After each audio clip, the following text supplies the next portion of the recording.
Olá, estamos aqui para mais uma aula e hoje nós vamos estudar um pouquinho sobre músculos abdominais, anatomia e função. Então é muito importante a gente compreender toda a anatomia e função dessa região, porque a coluna lombar é uma região que tem um padrão predominante de estabilidade. Então o que é o padrão predominante de estabilidade?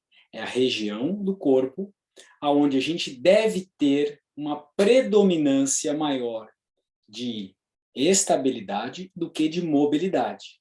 E cada articulação do corpo tem um padrão dominante. Então, sabendo que o padrão predominante da lombar, onde estão esses músculos abdominais, tem um padrão predominante de estabilidade, é uma região do corpo que a gente deve preconizar estabilidade, a gente já vai para essa aula com outro entendimento. Lembrando que padrão predominante não quer dizer que é única exclusivamente estabilidade. A gente sempre fala predominante porque é a estabilidade dentro da mobilidade e a mobilidade dentro da estabilidade. Então a gente precisa realmente de uma lombar que tenha mobilidade, que a gente possa fazer exercícios de mobilidade para essa lombar, que ajudam inclusive na hidratação dos discos intervertebrais, mas que a predominância deve ser de estabilidade. Então, para a gente compreender um pouquinho melhor essa região e os músculos que estão lá, e a função de cada um, eu vou compartilhar minha tela com você e vai ficar mais fácil de você entender, tá bom? Vamos dar uma olhadinha aqui.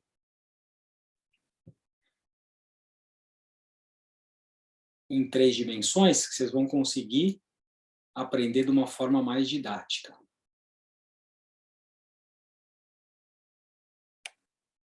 Muito bem.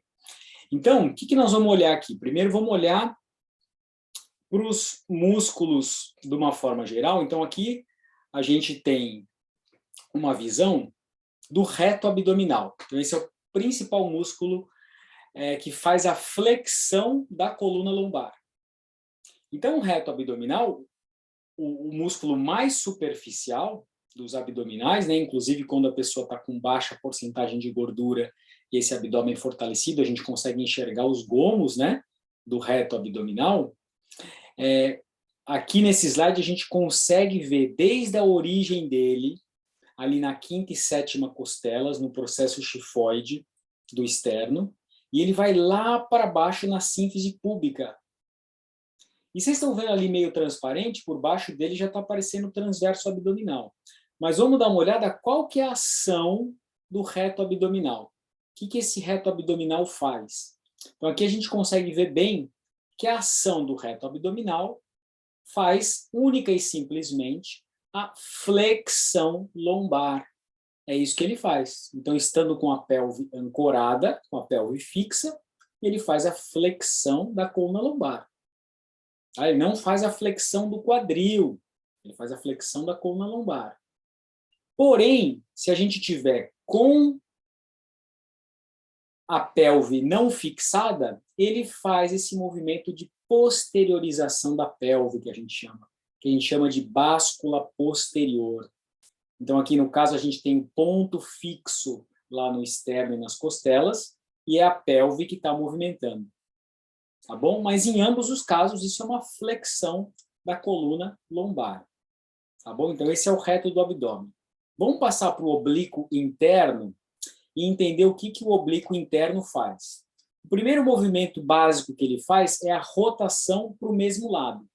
Então, aqui nessa imagem, nesse videozinho, vocês estão vendo o oblíquo interno ali direito e ele está fazendo a força para o lado direito. Então, o oblíquo interno direito promove a rotação para o lado direito. O que mais que o oblíquo interno faz? Se ele for contraído unilateralmente, ele também faz a flexão lateral. Esse é um outro movimento feito pelo oblíquo interno. Agora, se a gente já tiver o oblíquo interno direito e o oblíquo interno esquerdo contraídos ao mesmo tempo, a gente tem a flexão da coluna lombar. Porque uma força rotacional anula a outra e, como consequência, a gente tem a flexão do tronco, né?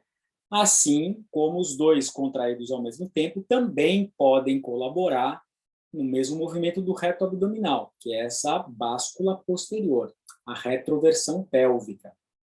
Tudo bem até aqui? Vamos dar uma olhadinha agora no oblíquo externo. No oblíquo externo, aqui acontece de forma diferente. O oblíquo externo esquerdo vai fazer a rotação para o lado direito. Então, o oblíquo externo faz a rotação para o lado oposto. Tá bom? Só que quando contraído unilateralmente, ele também faz a flexão lateral. Assim como o oblíquo interno, ele também faz a flexão lateral. E da mesma forma, quando contraído bilateralmente, uma força diagonal anula a outra, e como consequência, a gente tem essa convergência, que é a flexão da coluna lombar, tanto com a pelve fixa, como a báscula posterior, com a pelve móvel. Tudo bem? Deu para compreender até aqui? E agora a gente vai para o músculo mais profundo da região do abdômen, que é o músculo transverso abdominal. Então, quando a gente pensa no transverso abdominal, qual que é o movimento do transverso abdominal? Vamos começar olhando esse videozinho aqui, que ele é um pouquinho mais amplo, mas ele mostra para a gente que o objetivo do transverso abdominal ele é totalmente oposto aos outros músculos abdominais mais superficiais. E como vocês puderam ver, tanto o reto abdominal como os oblíquos fazem algum tipo de movimento. O reto abdominal faz flexão da lombar, o oblíquo interno faz rotação para o mesmo lado, o oblíquo externo faz rotação para o lado oposto. No caso do transverso abdominal, vocês vão ver que a ação é justamente contrária. Quando o transverso contrai, ele justamente não faz movimento nenhum, porque a função dele é principalmente essa função estabilizadora. Como vocês estão vendo aqui, ó, quando a gente puxa o umbigo para dentro, a gente faz com que essas alterações, essa perda de postura, tanto em flexão quanto em extensão, deixe de acontecer. Porque o objetivo dele, como um cinturão, por isso que chama transverso abdominal, ele é um cinturão, a função desse cinturão é justamente estabilizar a coluna, conter essa coluna. Com essa ação, o umbigo vem para dentro e eu estabilizo a região lombar. Na posição em 4 apoios, por exemplo, ó, trazendo o umbigo para dentro, eu faço com que essa lombar fique mais estável. Então, ele sai lá da fáscia tóraco-lombar e, como um cinturão, envolve toda a coluna. Então, essa imagem em 3 dimensões dá para a gente conseguir enxergar essa ação do transverso de uma forma muito mais nítida do que muitas vezes a gente aprendeu na faculdade, né? Porque aqui vocês conseguem ver essa ativação realmente acontecendo.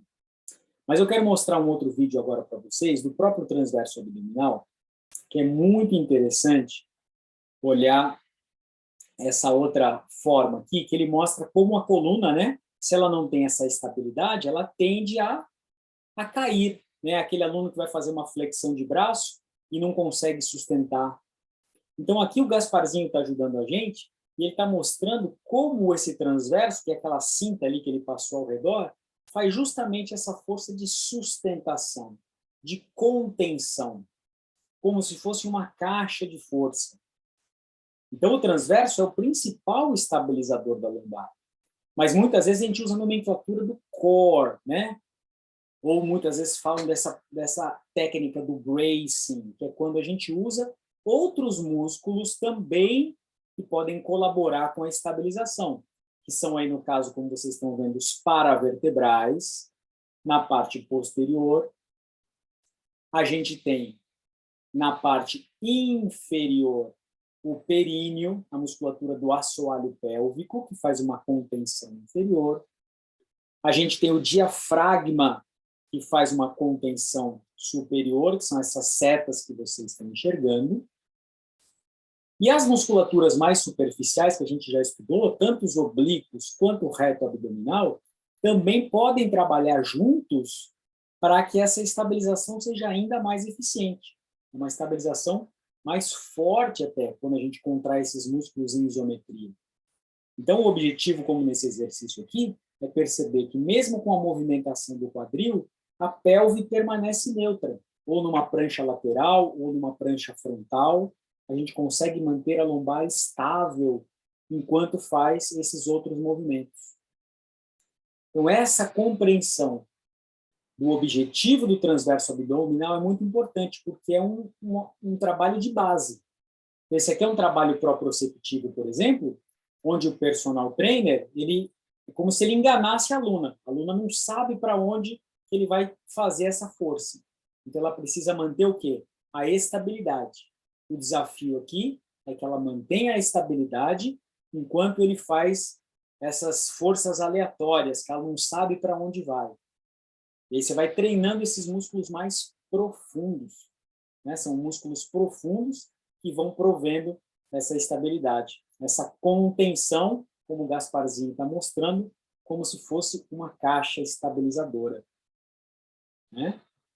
Então, esses três músculos, né? O reto abdominal, oblíquo interno e oblíquo externo, e o transverso abdominal, né? Então são 4 músculos. Falei 3 que eu pensei em oblíquos. 4, reto abdominal, oblíquo interno, oblíquo externo e transverso, formam o conjunto de músculos da região lombar. Vocês viram que cada um tem uma função, mas que principalmente o transverso abdominal tem como objetivo o treino de estabilização dessa coluna lombar, algo tão importante para a saúde da coluna lombar, que muitas vezes tem uma sobrecarga por conta da idade, por conta do gesto esportivo. Então, é muito importante que a gente treine essa estabilidade para prevenir lesões, como a própria degeneração discal, a própria espondilolistese, que é um deslizamento de vértebra, as protusões discais, que futuramente, se não forem cuidadas, viram hérnias de disco. Então, esse trabalho de estabilização vai, sem sombra de dúvida, deixar a coluna do seu aluno mais saudável e, com essa estabilização prévia, com esse trabalho de base, quando você treina a musculatura mais superficial, o reto do abdômen, os oblíquos, isso tem também muito mais eficiência, porque você tem uma base bem estruturada, né? E agora eu queria mostrar para vocês um teste específico para a gente descobrir se o nosso aluno tem uma boa ativação de transverso abdominal e consegue estabilizar a lombar. Então, eu trouxe aqui um outro compartilhamento para vocês. Vamos dar uma olhadinha. Aqui dentro do portal da certificação iFit Pro, a gente tem o módulo 7 da certificação, é só sobre coluna lombar. E aí eu ainda falo aqui, a coluna lombar, ela é vítima ou vilã? Porque muitos dos nossos alunos sentem dor na lombar, né? E aí, muitas vezes, a culpa não está na própria lombar, muitas vezes a culpa está no quadril, que falta mobilidade, está na coluna torácica. Então, dentro desse módulo, a gente discute tudo isso. Nós temos aqui 9 práticas dentro desse módulo. Mas logo no início do módulo, primeiro eu explico um pouco sobre anatomia e padrão articular. Então, aqui eu falo das principais lesões que acometem a coluna lombar. Mas logo em seguida, depois de dar essa aula teórica, a gente entra com um teste de transverso abdominal. Então, como eu sempre falo para vocês, eu acredito que o que faz diferença para o profissional de educação física, para o personal, a diferença do personal tradicional, que muitas vezes prescreve alguns exercícios sem saber o porquê, e do personal clínico, que é esse personal que avalia o seu aluno para saber como ele está antes de prescrever, é o que faz total diferença na nossa carreira. É o que realmente marcou a minha carreira, o que fez diferença para mim e que eu não tenho dúvida que vai fazer diferença para você também. Compreender que antes de sair prescrevendo um exercício, você precisa saber como está esse seu aluno, como está a mobilidade do quadril dele, como está a estabilidade lombar e assim por diante. Então, aqui dentro da certificação, nós temos 23 testes, mas hoje eu quero mostrar para vocês um pouquinho esse teste do transverso abdominal, que é um teste sutil. Então, não vai dar para eu entrar em muitos detalhes desse teste aqui. Mas a forma que a gente usa para testar esse transverso abdominal é através de um feedback. Então, a gente coloca uma das mãos na lombar do aluno E aí a gente está querendo o quê aqui? A gente está querendo justamente perceber se o aluno consegue fazer a dissociação entre o movimento do quadril e a lombar. A gente quer perceber se o aluno tem a capacidade de movimentar o quadril sem movimentar a lombar. E para que ele consiga fazer isso, ele precisa estabilizar essa lombar. Se ele não tem a capacidade de acionar o transverso e estabilizar a lombar, no momento que ele movimentar o quadril, essa lombar vai movimentar junto. Então, como vocês estão vendo aqui, estou com a mão ali na lombar da Monique, coloco a minha mão nessa posição, L3, L4, L5, a ponta dos meus dedos na lombar, e aí peço para ela acionar o transverso, puxar o umbigo para dentro e fazer esse movimento curtinho que ela está fazendo. Então, após essa orientação, eu vou pedir para ela executar e perceber, através da minha mão, se ela consegue fazer essa dissociação ao movimentar a perna sem movimentar a lombar. Eu estou percebendo isso através da minha mão, que está ali embaixo da lombar. É assim que eu percebo se o aluno está tendo essa capacidade dissociativa, que vocês viram lá na caveirinha, né? O transverso acionado demonstrando isso, ou não. Então, isso é, de fato, o ponto-chave aqui. A gente consegue identificar qual o nível, e a gente tem algumas notas que a gente dá, né? Dependendo se o aluno consegue dissociar com a perna flexionada, ele recebe uma nota, com a perna estendida, ele recebe outra. Se ele usa musculatura superficial, a gente também dá outra nota para ele. Tem todo um protocolo esse teste, mas o objetivo aqui é a gente poder, antes de sair prescrevendo, a gente poder identificar o que esse aluno precisa. Tá bom? Então, o objetivo dessa aula de hoje foi esclarecer principalmente essa anatomia e padrão articular da região lombar e como é importante nós, professores de educação física, termos essa clareza de que sem testar e sem compreender, a gente não tem como oferecer algo verdadeiramente de qualidade para o nosso aluno.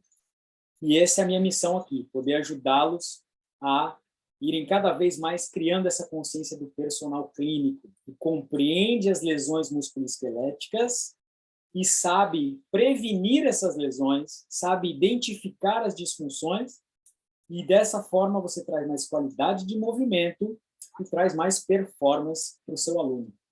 Tá bom? Conta aqui embaixo para mim se você gostou dessa aula, isso é importante para mim, esse feedback, para que eu possa ir cada vez melhorando mais, tá bom? Agradeço aqui a sua presença, a sua audiência, e nos vemos numa próxima aula. Até lá!